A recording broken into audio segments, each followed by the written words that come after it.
నీచుడు ఆమెను కూడలేదు అని రాయబడ్డది. అద్భుతమైనటువంటి మాట. కాబట్టి ఈ రోజు కూడా ఈ ఆధునిక కాలంలో కూడా దేవుని వాక్యము నాడు నేడు 119వ కీర్తన 89, 90 వచనాల్లో భక్తుడు దావీదు అంటాడు, ఏమంటాడంటే, ఆకాశమందు నీ వాక్యము నిత్యము నిలకడగా ఉన్నది, నీ విశ్వాస్యత తరతరములుండును.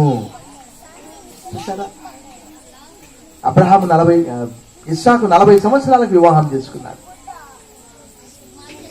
మరలా సంతానం కాలేదు, 20 సంవత్సరాలు వెయిట్ చేశాడు.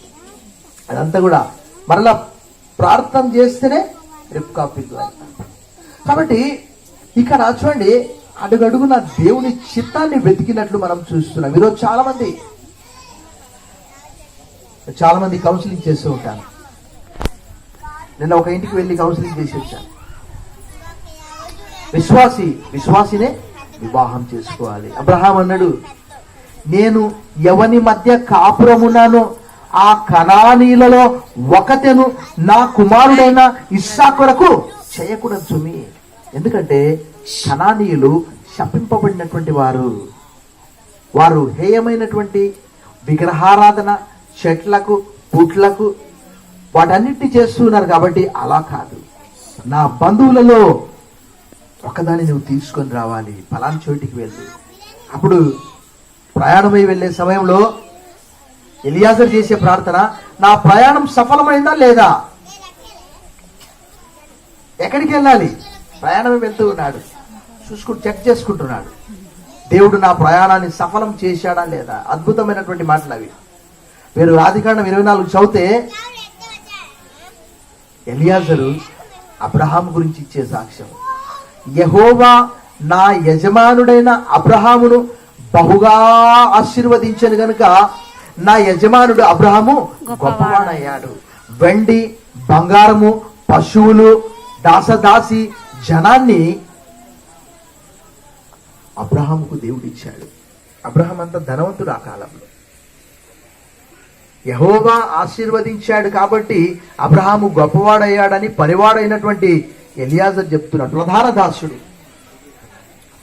ఈ సాయంకాల సమయంలో క్రైస్తవ వివాహం అంటే విశ్వాసిని వివాహం చేసుకోవాలి. అలా కాకుండా విశ్వాసి అవిశ్వాసిని వివాహం చేసుకుంటే ఎన్నో కష్టాల పాలు కావాల్సి వస్తుంది.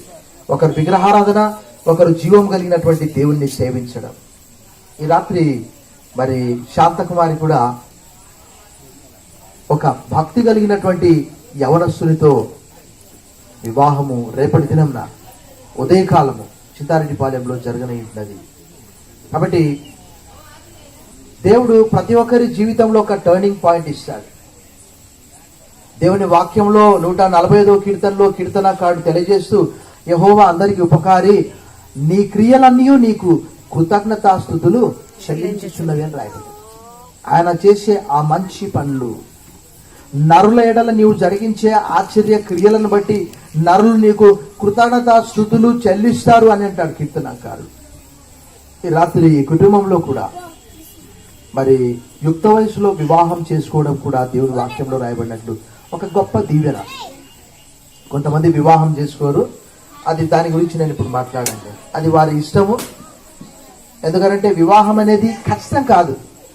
బైబిల్లో దేవుని కొరకు దానియేలు నపుంసకునిగా మారిపోయారు. కొంతమంది వివాహం చేసుకుంటారు, కొంతమంది వివాహం చేసుకోరు. దేవుని కొరకు జీవించేవారు కూడా ఉంటారు. వారి గురించి మనము మాట్లాడాల్సిన అవసరం లేదు. కానీ యుక్త వయసులో వివాహం చేసుకోవడం అనేది దేవుని వాక్య ప్రకారం ఒక గొప్ప దీవెన. భార్య లేక భర్త దొరికినటువంటి వారికి దేవుని యొక్క దీవెనలు అనేకమైనటువంటివి దొరుకుతూ ఉన్నవి. వాటి ద్వారా దేవుని నామానికి మహిమ, ఘనత, కీర్తి, సంసారం వృద్ధి కావడం, సంతానము, ఇవన్నీ కూడా పుట్టబోయే పిల్లలు కూడా దేవుని తెలుసుకోవడం, ఇవన్నీ కూడా దేవుని యొక్క ప్రణాళికలో ఒక భాగం. భక్తుడు పత్రికలన్నిట్లో కొరింథీయులకు రాసిన మొదటి పత్రికలు, 2 పత్రికలు అవన్నీ కూడా చెప్తూ ఉన్నాడు.